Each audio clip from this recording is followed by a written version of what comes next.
All right, this is a video walkthrough for assignment PC5.4, which is in January of 2021, and it is on the law of sines. It's a worksheet. So we're going to go to this worksheet here, and then we're going to do some problems. So the first thing to remember is what the law of sines actually is. The law of sines is a thing that says there's a relationship between the sine of an angle and its opposite side. And the relationship between all three sides of a triangle and all three angles is proportional to each other. So if you have, I'm just going to write it right here. So let's say you have some sort of triangle and you have angle A, B, and C. And then you have the opposite sides, which we'll label in lowercase, A, B, and C. The law of sines says that excuse me, the length of side A over the sine of angle A equals the length of side B over the sine of angle B equals the length of side C over the sine of angle C. Remembering that the side has to be opposite the angle, right? And so we can use that relationship to find other information on the triangle. So let's look at number one. It says find the AC. So AC is this length right there. And we've got angle A and angle B and angle C. So just to label this triangle then, I'm going to see if I can make that thinner. Can I make that thinner? No, I can't seem to make it thinner. Okay, that's all right. So we have angle A, and so this will be side A. And we have angle B, so this will be side B. We have angle C, so this will be side C. And what do we look at this triangle, and the law of sines says we need an angle and its opposite side, otherwise we can't use the law of sines.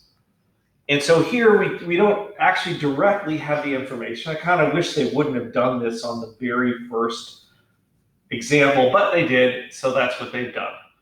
But we have a very simple rule. All three sides of an angle of a triangle must add up to 180 degrees, right? Excuse me. So we can find out what angle C is. We know the length of side C. So angle C must equal 180 minus A and minus B. So it's going to be 180 minus angle A is 118 and angle B is 22. So we have 180 minus 118, sorry for my voice, minus 22. So angle C has to is equal to 40. So now we have angle C is 40, and side C over here is 24. And now we have a ratio, right? So we can say that, and what we're trying to find side B. They list it as a line with 2 points. That's the same thing as side B, right? So we're just going to use side B. So side A is 24, and the angle is 40 degrees. So we're going to be able to say, based on the law of sines, that 24, the length of the side over the sine of its opposite angle equals the length of another side. This is our unknown. over the sine of its opposite angle.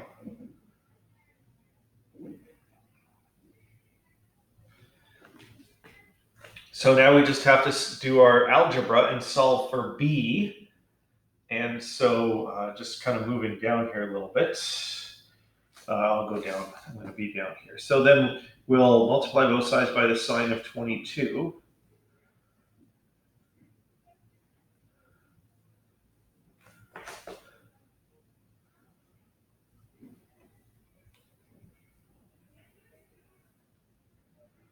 Equals b. So we got the sine of 22 times 24 over the sine of 40 equals b.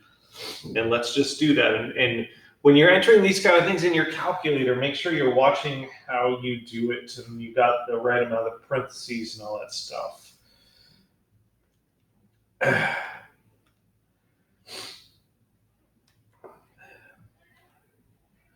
Sine of 22.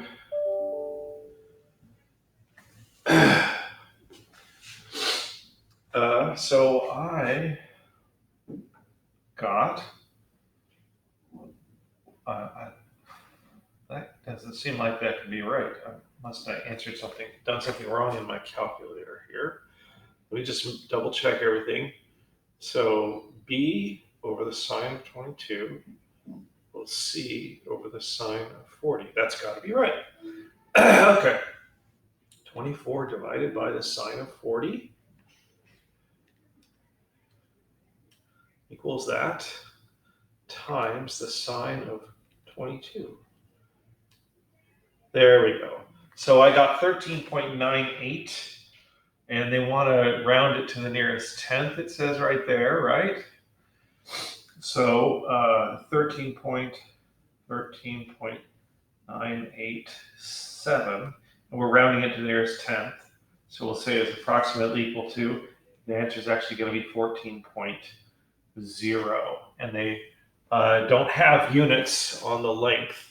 So we don't care about the units on the length. And I'm just going to scroll this. I always include the answers so you know if you're getting it right. And there's the answer. Where's the answer key? The answer should be down there. Huh.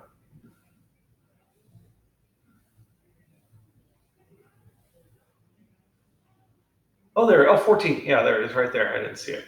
Okay. So that's how you do those. And they're pretty much all going to be exactly the same for those. Let me just, I wonder, there should be a way to erase the whole thing. So there we go. Okay, good. All right.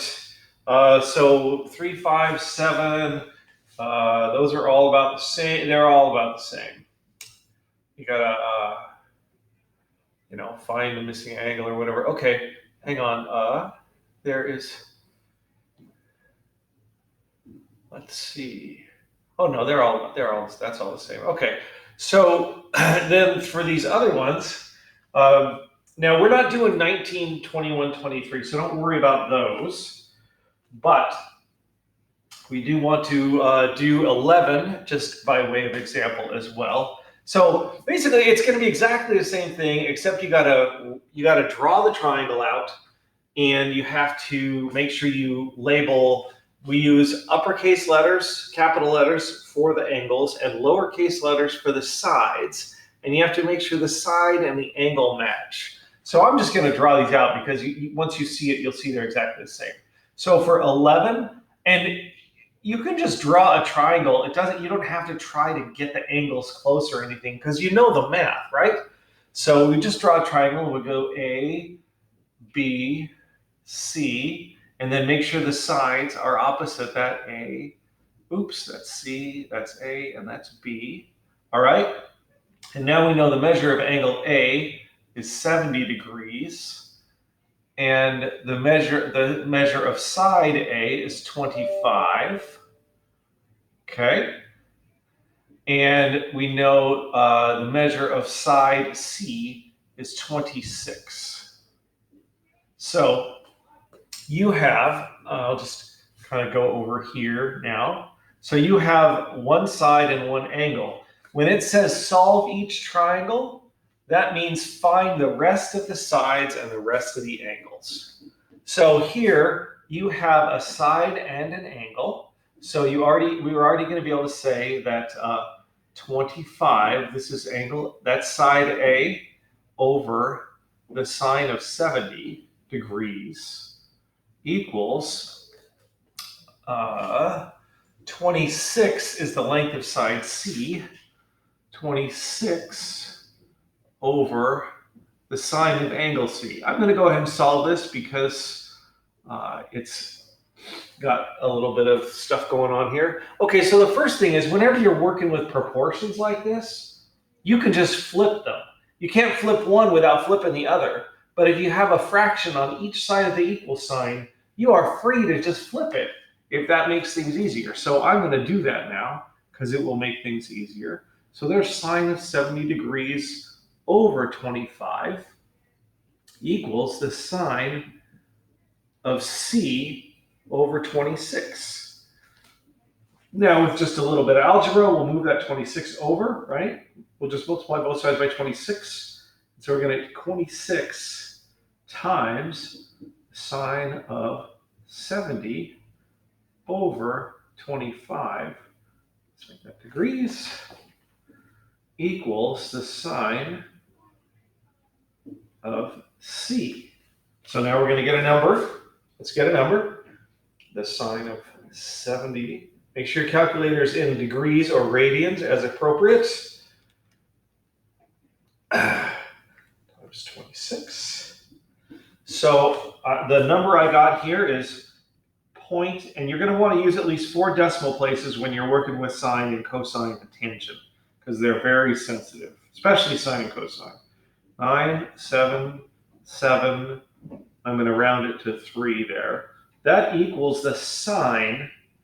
That's not angle C, it's the sine of angle C. So now you've got this other button on your calculator, and the button on your calculator looks like this. It has a function, and there's one for sine, one for cosine, and one for tangent. And that button is the arc sine, the arc cosine, and the arc tangent. You could call it the inverse sine, inverse cosine, inverse tangent, whatever you want. But what that button means is if 0.9973 is the sine of C, then the arc sine of 0.9773 is going to equal the actual angle of C. And that's how that button works. So let's do that. I'm a little suspicious that arc sine is awfully high, but let's see. So I got 77.8 degrees for that. 77.8 degrees for angle C. So that would be, C here, that would be 77.8 degrees right there, right? And now you've got that. You've got, so in this triangle, now you're left with side B and angle B, but you've got angle A and angle C, right? So to get angle B, B is just going to equal 180 minus A and minus C, right? So we'll go 180 minus angle A is 70, and angle B is 77.8. So that's going to be, excuse me, so angle B is going to be 32.2 degrees. So that's going to be 32.2 degrees. And now you just have to do that law of sines thing one more time to get to the answer for the full triangle, but you can do that in the proportions, just set them up and solve it. So let's just go down here and make sure I got that right. The things we're looking for are angle C, 77.8, angle B, 32.2, right? Angle B 32.2, angle C 77.8. Whoops. Oh, what did I do there? Huh.